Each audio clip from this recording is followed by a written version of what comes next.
بسم الله والصلاة والسلام على رسول الله. مرحبا بكم اليوم في وصفة الأولى لشهر رمضان المبارك، أعاده الله علينا بالخير. رمضانكم مبارك، نتوما بالصحة والهنا ان شاء الله يا ربي.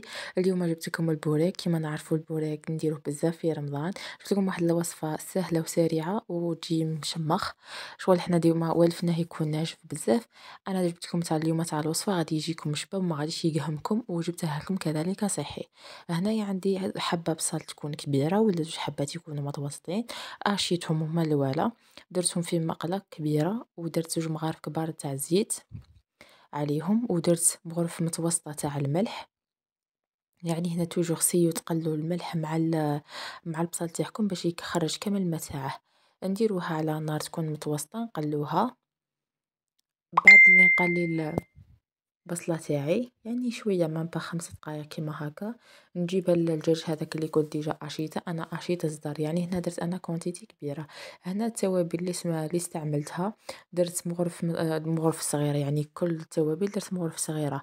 درت مغرف صغيره تاع فلفل اسود، درت مغرف صغيره تاع سكنجبير، درت مغرف صغيره تاع فلفل احمر. اللي يعني اللي يبغي يستعمل واللي ما بغيش يستعمله ماشي مشكله.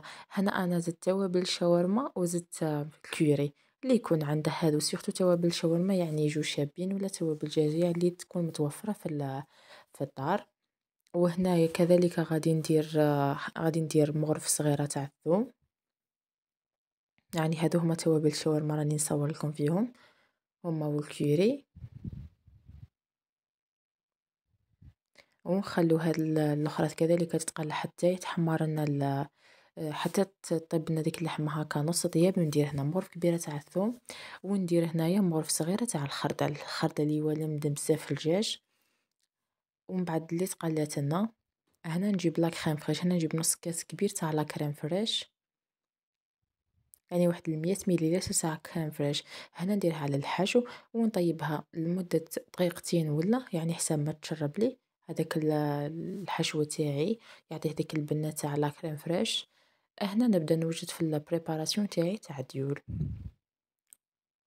هذه هي الوصفة تاعي، هذه هي الحجم اللي نستعمله. انا استعملت فيه الفرماج، وهذا هو الديول تاعي. غادي تقطع لكم كميه وغادي يجيكم ما شاء الله مشمخ، ويجيكم بزاف بنين. يعني انا نستعمل بهذا الحجم، كل واحد وكيفاش يستعمل.